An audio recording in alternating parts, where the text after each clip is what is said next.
आज की इस क्लास में हम कवर करेंगे 7 सितंबर के करंट अफेयर्स को। तो चलिए करते हैं क्लास को शुरू। एनपीसीआई ने वायरस सक्षम यूपीआई जो है वो भुगतान सुविधा उन्होंने लॉन्च की है। एनपीसीआई मतलब national payment corporation of India होती है। NPCI national payment corporation of India, इसने यूपीआई पर कई नए भुगतान विकल्प जो है वो लॉन्च किए हैं, जिसमें से संवादात्मक लेन देन भी है वो भी इसमें शामिल है, जो कि एनपीसीआई ने किए हैं। यूपीआई से 3 तरह के भुगतान इन्होंने लॉन्च किए हैं। पहला है हमारा hello UPI. Hello UPI hello UPI जो है वो उपयोगकर्ताओं को आवाज में सक्षम यूपीआई भुगतान करने में ये सक्षम बनाता है, आवाज से पेमेंट करने में। दूसरा है इसका, पहला था हेलो, दूसरा है इसका लाइट एक्स। लाइट एक्स ये अन्य उत्पाद है जो उपयोगकर्ताओं को यूपीआई के उपयोग में ऑफलाइन पैसे जो भेजने के लिए एनपीसीआई ने बनाया। इससे ऑफलाइन पेमेंट होती है लाइट एक्स से। और थर्ड है इसका यूपीआई टैप।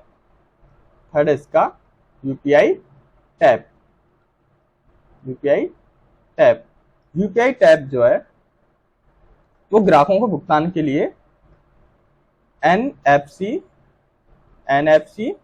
में सक्षम क्यूआर कोड जो होता है उसको टैप करने की अनुमति ये देता है। क्यूआर कोड से जो पेमेंट होती है, इस तरह के एनपीसीआई ने वायरस सक्षम यूपीआई भुगतान जो है वो सुविधा लॉन्च की गई। पहली थी हेलो यूपीआई जो आवाज से पेमेंट हो जाती है, और एक था लाइट एक्स इससे ऑफलाइन पेमेंट हो जाती है, और दूसरा था यूपीआई टैप, इससे क्यूआर कोड को टैप करने की इसमें अनुमति हमें दी गई थी।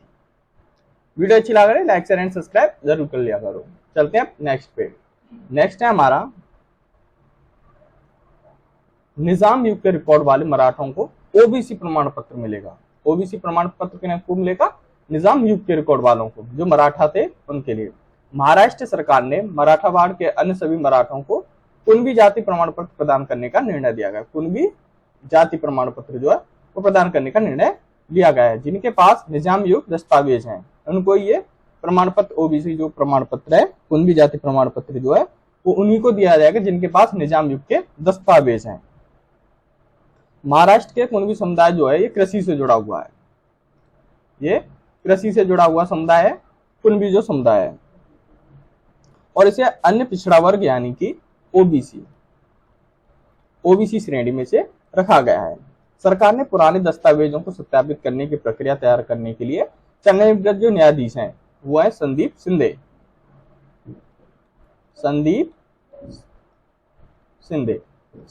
जो है वो सेवानिवृत्त न्यायाधीश हैं। संदीप शिंदे, इनकी अध्यक्षता में 5 सदस्यीय जो समिति है उसका गठन किया जाएगा इसके लिए। ओबीसी प्रमाण पत्र के लिए कुणबी जाति प्रमाण पत्र जो बनाए जाएंगे वो मराठाओं के ओबीसी प्रमाण पत्र मिला जिनके पास निजाम युग के दस्तावेज होंगे उनके लिए।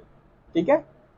अगर सेवानिवृत्त की बात की जो न्यायाधीश है वो कौन है, तो संदीप शिंदे हैं, जिनकी अध्यक्षता में 5 सदस्यीय समिति का गठन किया जाएगा। ठीक है। अब चलते हैं नेक्स्ट पे।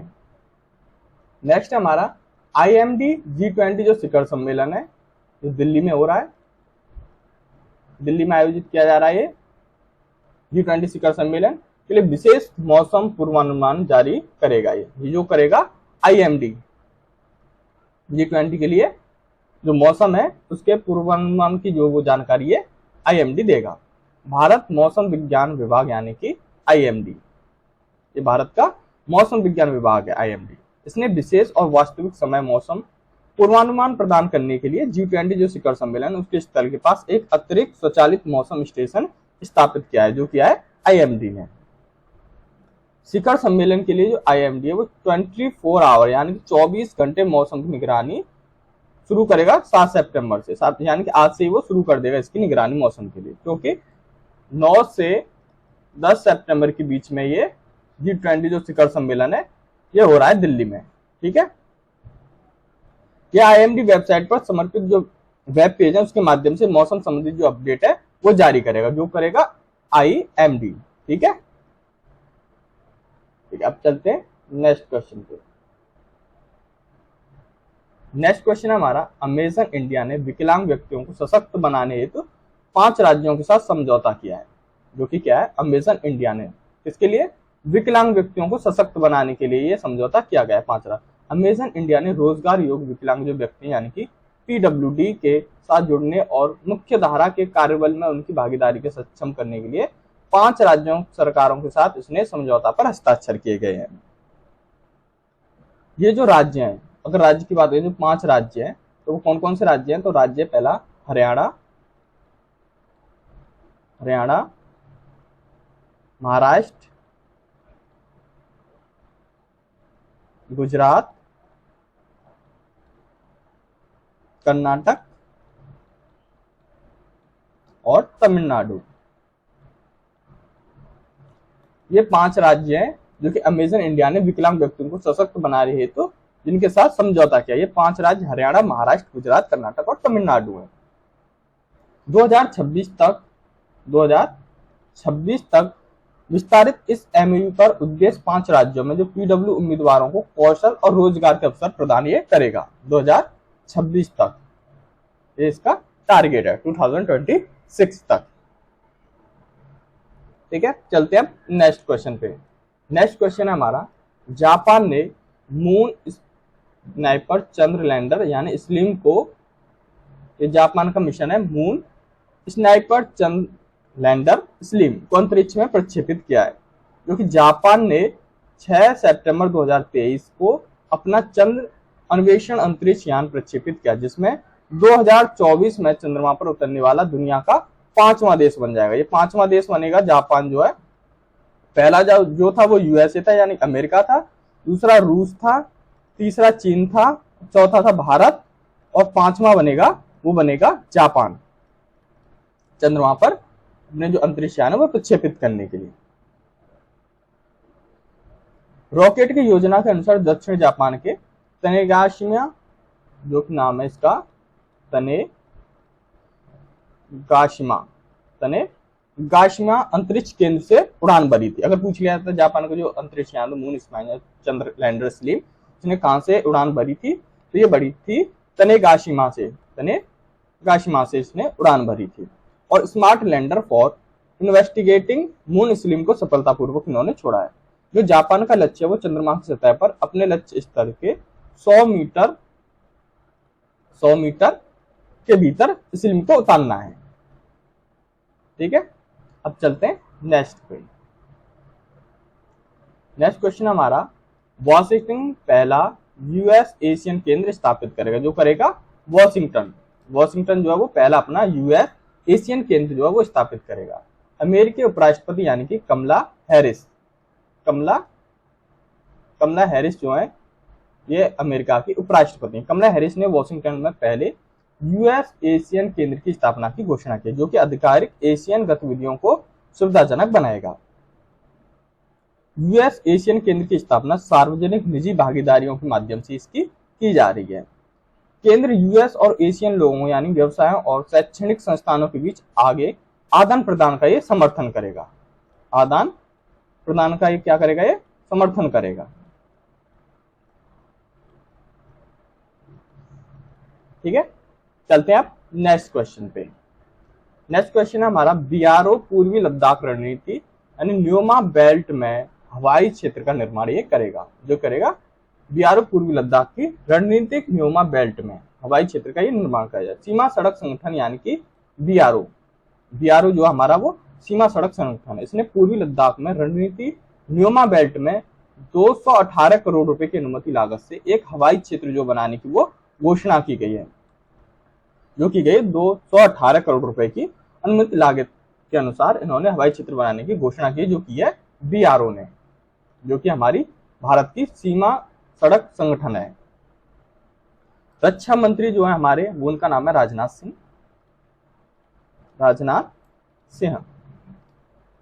ये हमारे रक्षा मंत्री हैं। इन्होंने 12 सितंबर को हवाई क्षेत्र की आधारशिला रखने वाले हैं। 12 सितंबर को इसकी आधारशिला रखेंगे जो हवाई क्षेत्र बनाया जा रहा है इसकी, ये 12 सितंबर को आधारशिला रखेंगे, वो रखेंगे राजनाथ सिंह जो कि प्रेजेंट में रक्षा मंत्री हैं।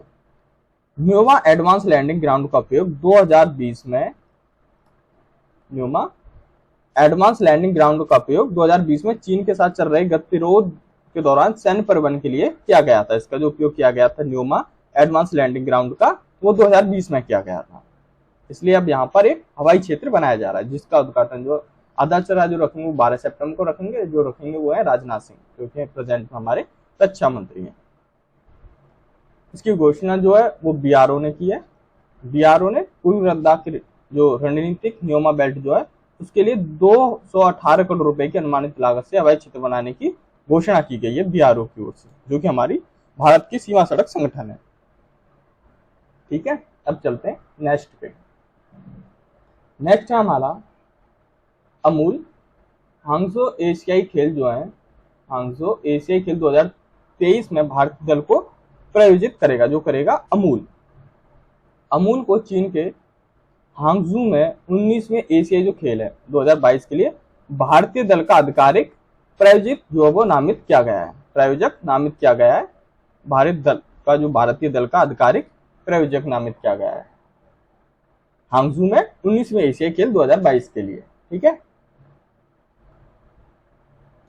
एशियाई खेल एक बहुखेल प्रतियोगिता है जो पूरे एशिया भर में एथलीटों के बीच हर 4 साल में ये आयोजित की जाती है।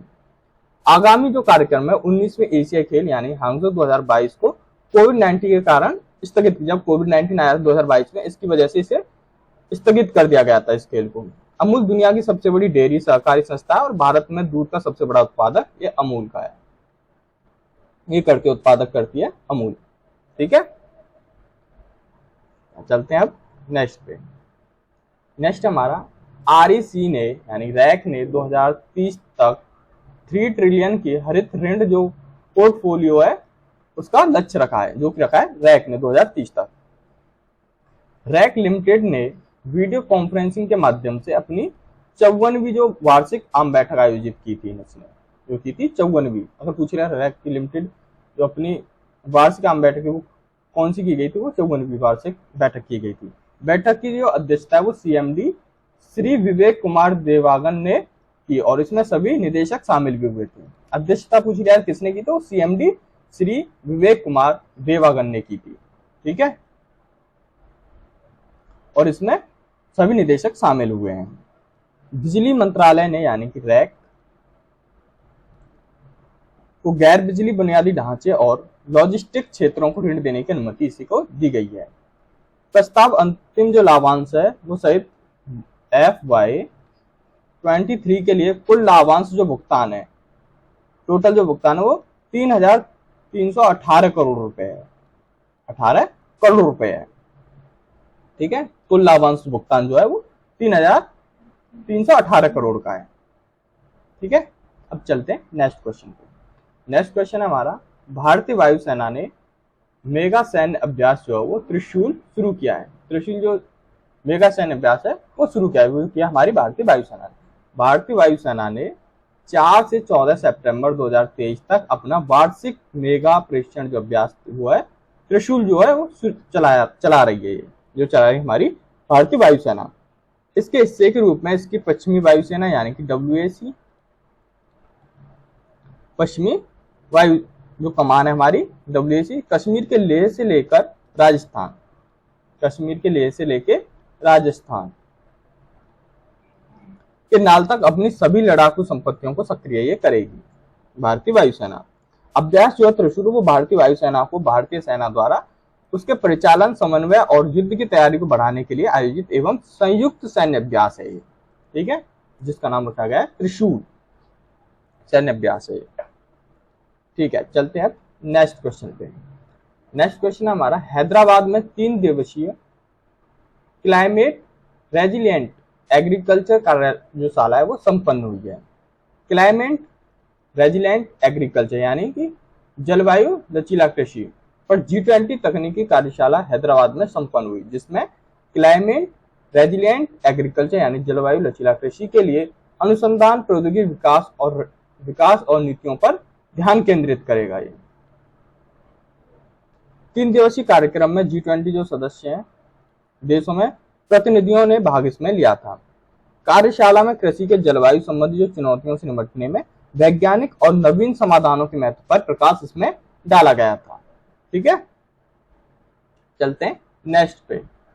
नेक्स्ट है हमारा श्याम सुंदर गुप्ता, जो कि इस इमेज में नजर आ रहे हैं। श्याम सुंदर गुप्ता रेलवे के मुख्य परिचालन प्रबंधक का पदभार ये संभाला है इन्होंने।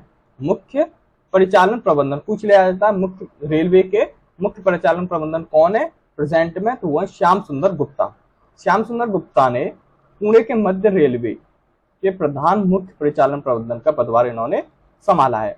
गुप्ता ने श्री मुकुल जैन का स्थान लिया है। पहले जो थे पास्ट में वो श्री मुकुल जैन थे पूर्व में, अब प्रेजेंट में श्याम सुंदर गुप्ता है, जो कि 31 अगस्त 2023 को सेवानिवृत्त हुए थे। 31 अगस्त 2023 को सेवानिवृत्त हुए थे।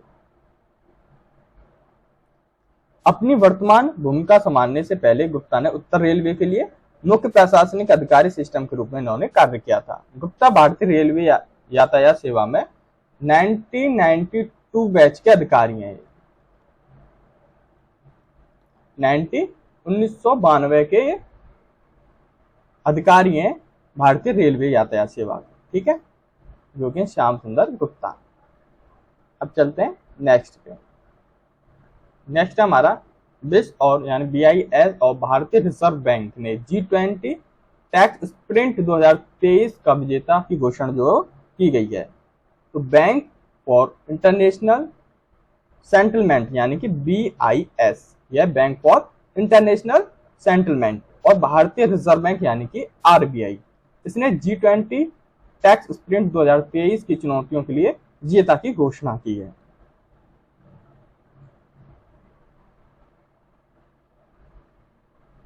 सीमा पार भुगतान को बढ़ाने के लिए RBI द्वारा, जो सीमा से पार जो हमारे भुगतान होते हैं उसे बढ़ाने के लिए RBI द्वारा G20 टैक्स स्प्रिंट 2023 की चुनौतियां वो शुरू की गई हैं। इसमें जो फर्स्ट पे रहा है वो यूके की टीम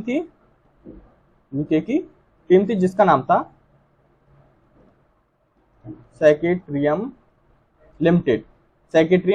लिमिटेड ने पहला समस्या विवरण इन्होंने जीता था। सेकंड जो वो भी यूके की टीम है, जिसमें आता है जिसका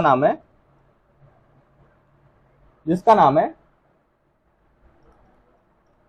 मिसिसेंट जो लैब्स है, ये दूसरा समस्या वक्तव्य जिससे जीता है, ठीक है। ये दो ही रहे हैं, यूके की जो टीम थी जिसमें आता है सेक्रेटरियम लिमिटेड, और फिर दूसरी हमारी मिसिसेंट लैब्स जिसने दूसरा समस्या वक्तव्य जिन्होंने जीता है, ठीक है।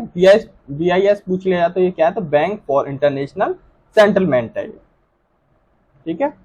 अब चलते हैं नेक्स्ट पे। नेक्स्ट है हमारा वानुअतु संसद में 7 फिल्मन को प्रधानमंत्री के रूप में चुना गया है। ये चुना गया है वानुअतु संसद में, जो कि इस इमेज में नजर आ रहे हैं, जिनका नाम है 7 फिल्मन। वानुअतु को संसद में 5 सितंबर 2023 को 7 फिल्मन को प्रशांत द्वीप राष्ट्र के नए प्रधानमंत्री के रूप में इन्हें चुना गया है। प्रशांत द्वीप के राष्ट्र नए प्रधानमंत्री के रूप में इन्हें चुना गया है। एक अदालत द्वारा इस्माइल कालसाकाऊ में अविश्वास प्रस्ताव के परिणामों को बरकरार रखने के बाद एक गुप्त मतदान में फिल्मन को 23 मुकाबले में 23 जो मुकाबले थे उसमें से 27 मतदानों ने चुना गया था इन्हें। वानुअतु की बात की जाए, वानुअतु जो है ये 83 द्वीपों का एक द्वीप समूह है, जिनमें से 16 द्वीप जो है वो बसे हुए हैं। 16 द्वीपों पे लोग इसमें रहते हैं। 83 इसमें टोटल द्वीप है, एक द्वीप समूह है जिसमें 16 पे लोग बसे हुए हैं, ठीक है। वानुअतु की राजधानी की बात की जाए तो पोर्ट है, पोर्ट विला इसकी कैपिटल है। कैपिटल पूछ ली जाती है, कैपिटल क्या है, तो पोर्ट विला है इसकी।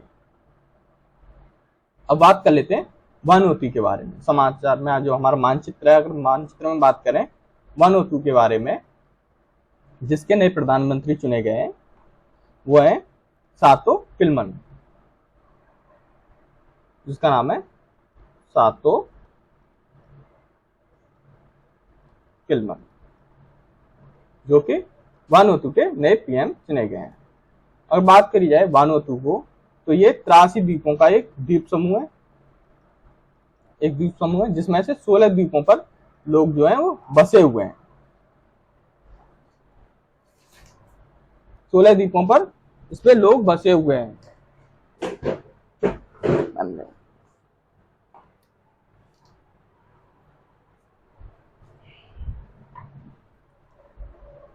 इस वाले एरिया में यहां पर पड़ता है वानुअतु। ठीक है, वानुअतु जो है